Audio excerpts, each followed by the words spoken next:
Hello everyone, welcome to this channel word track with PRM. मेरा नाम है प्रियंका और आज की वीडियो में हम डिस्कस करेंगे कुछ हिंदी वर्ड्स। और हिंदी वर्ड्स जो ये मैंने इस वीडियो में डाले हैं वो बहुत ही अच्छे वर्ड्स हैं, ठीक है। हिस्ट्री रिलेटेड है या आप भारी भरकम शब्द हिंदी के आप बोल सकते हो, ठीक है। अगर ये सारे वर्ड्स अगर आप यूज़ करते हो कहीं तो बहुत ही अच्छा प्रभाव पड़ता है। तो जानते हैं कि इन सारे हिंदी वर्ड्स को इंग्लिश में हम क्या कहते हैं। स्टार्ट करते हैं। तालिकाओं, तालिकाओं, तालिकाओं को इंग्लिश में हम कहते हैं टेबल्स। Tables, TABLES। टेबल्स का मतलब क्या? मेज नहीं। टेबल्स का मतलब है जो फैक्ट्स एंड फिगर्स के लिए हम लोग टेबल्स यूज़ करते हैं ना, उसको टेबल्स, तालिकाएं कहते हैं।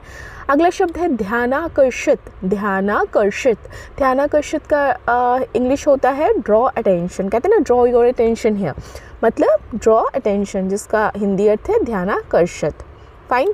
और अगर अभी तक आपने मेरे चैनल को सब्सक्राइब नहीं किया है तो प्लीज़ सब्सक्राइब कर दीजिए।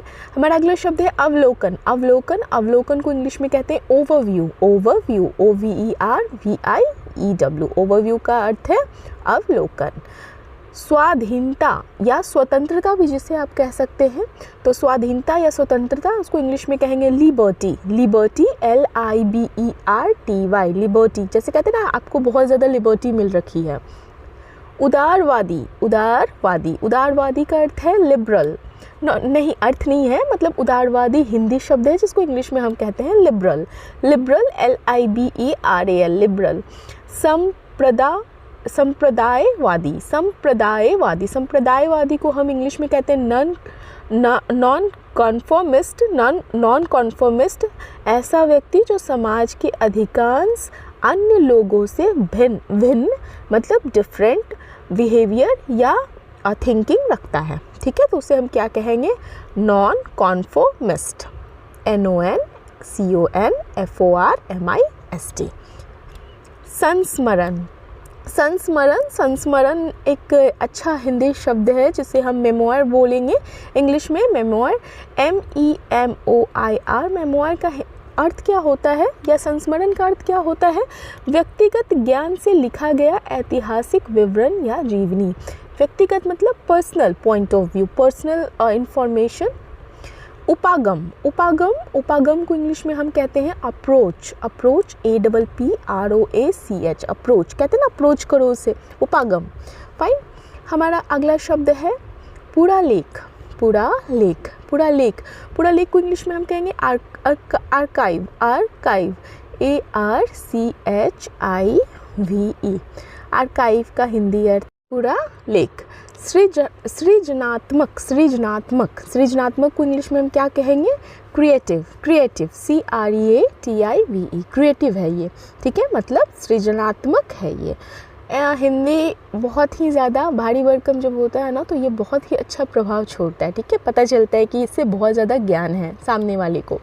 कौशल, कौशल, कौशल का इंग्लिश क्या होता है? Skill, SKILL।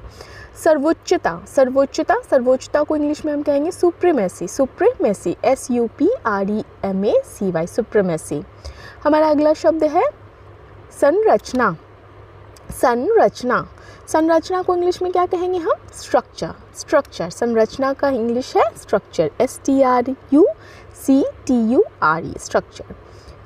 हमारा अगला शब्द है स्वायत्त क्षेत्र।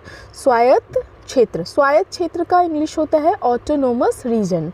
Autonomous region, AUTONOMOUSREGION, autonomous region. उदय होना, कहते हैं ना, उदय होना, तो उदय होने को इंग्लिश में हम क्या कहेंगे? To rise. To rise, TO2 और राइज RISE। टू राइज को हिंदी अर्थ है टू राइज का उदय होना। उद्गम, उद्गम, उद्गम का क्या अर्थ है? ऑरिजिन। सॉरी, उद्गम का क्या इंग्लिश है? Origin, ORIGIN, origin. जैसे कहते हैं ना, इस नदी का उद्गम कहाँ है, मतलब इस नदी का सोर्स, ऑरिजिन कहाँ है। हिस्सेदारी, हिस्सेदारी, हिस्सेदारी को हम इंग्लिश में कहते हैं equity. Equity, and it's EQUITY, equity. Equity का अर्थ हुआ हिस्सेदारी। हमारा अगला शब्द है विघटन। विघटन, विघटन का इंग्लिश होता है डिसोल्यूशन। डिसोल्यूशन, DISSOLUTION, डिसोल्यूशन का अर्थ है विघटन। फाइन। हमारा अगला शब्द है, अगला जैसे हम हमेशा कहीं ना कहीं पढ़ते हैं उत्थान एवं पतन, उत्थान एवं पतन।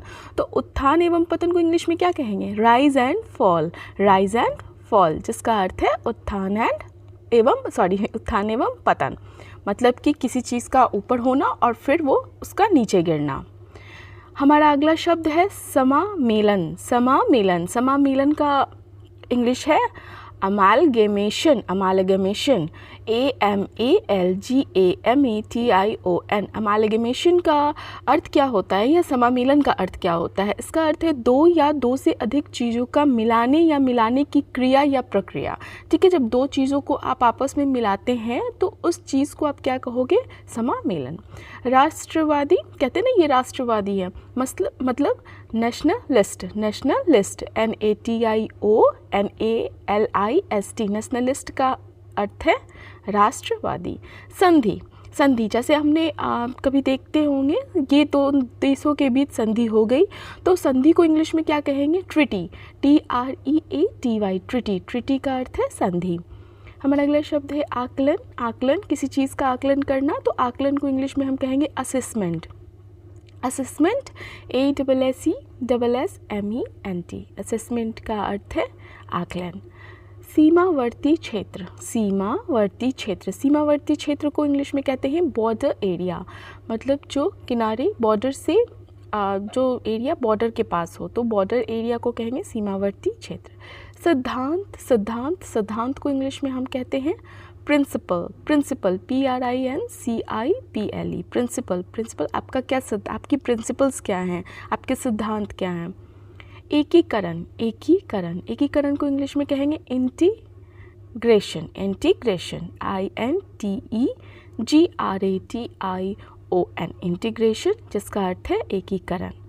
क्रमिक प्रभुत्व, क्रमिक प्रभुत्व, क्रमिक प्रभुत्व को इंग्लिश में कहते हैं gradual dominance, gradual dominance, gradual मतलब धीरे धीरे एक क्रम के अनुसार, तो GRADUAL, ग्रेजुअल डोमिनेंस, DOMINANCE, जिसका अर्थ है क्रमिक प्रभुत्व।